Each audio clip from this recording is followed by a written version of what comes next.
Bonjour, aujourd'hui je vous présente mon exposé intitulé Les trames conceptuelles et les cartes conceptuelles proposées par Monsieur Lagzouli Mohamed.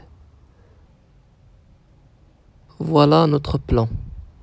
Les trames conceptuelles, on va parler sur les définitions, l'usage, intérêt, exemple des trames conceptuelles et aussi les cartes conceptuelles, sa définition, l'intérêt, l'usage et aussi des exemples de quelques structures de la carte conceptuelle et des exemples des cartes conceptuelles. On va parler encore sur les étapes d'élaboration des cartes conceptuelles et des trames conceptuelles.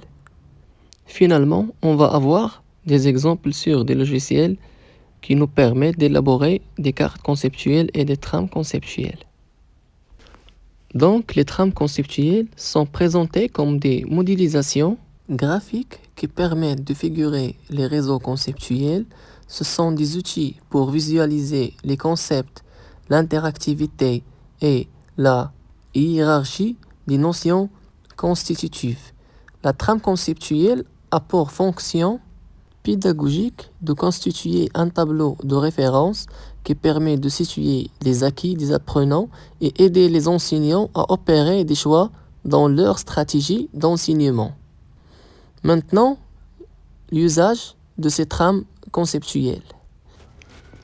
La trame conceptuelle cherche à mettre en évidence les relations entre les concepts d'un domaine de connaissance ou d'un domaine voisin et cherche aussi à mettre en évidence l'organisation mentale des connaissances et les modalités de mémorisation. On parle ici de plan psychologique. La trame conceptuelle apporte aussi des aides pour organiser des situations didactiques, fournir un cadre de référence pour identifier les concepts d'intégrateurs d'un champ disciplinaire et peut aussi servir a posteriori comme outil d'évaluation, régulation des apprentissages après une séquence de classe. Maintenant, on va voir les intérêts du trame conceptuel. Les intérêts du trame conceptuel est de clarifier la discipline à enseigner, prévoir de façon raisonnée une progression pédagogique et concevoir des moments de structuration. Maintenant, voilà un exemple du trame conceptuel de la digestion de la 3e année collégiale.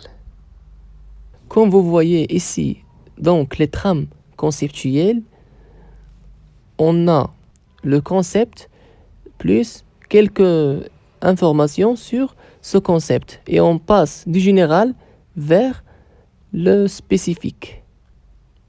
Maintenant, on passe pour voir les cartes conceptuelles et la différence entre les cartes conceptuelles et les trames conceptuelles. Les cartes conceptuelles sont des outils pour l'organisation de la représentation des connaissances. Elles se présentent sous la forme d'un ensemble de nœuds contenant les concepts et les liaisons entre ces concepts-là. Montrent ainsi les idées principales qui seront développées dans une unité d'apprentissage par exemple. Maintenant, on passe pour voir l'usage des cartes conceptuelles. Premièrement, outils d'enseignement.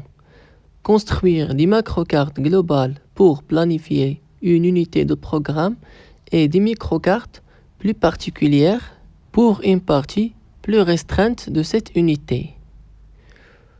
Pour outils d'apprentissage, les cartes conceptuelles permettent aux apprenants de construire des connaissances nouvelles, notamment dans le cadre d'un travail coopératif. Les manuels scolaires proposent des cartes conceptuelles comme moyen de résumer les acquisitions visées.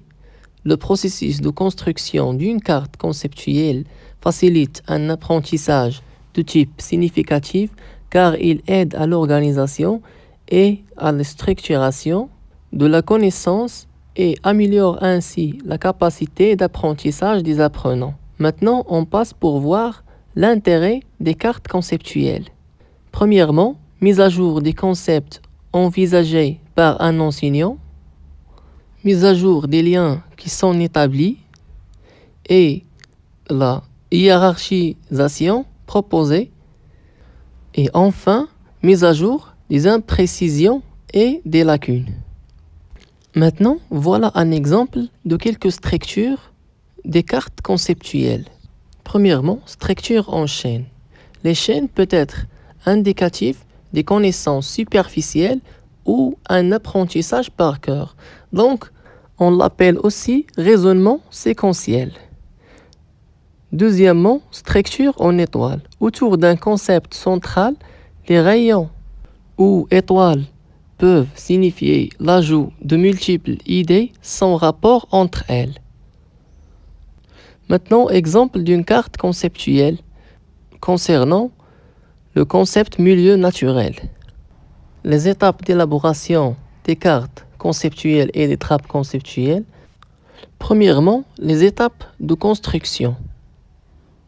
L'élaboration de la carte et de la trame conceptuelle passe par les étapes suivantes.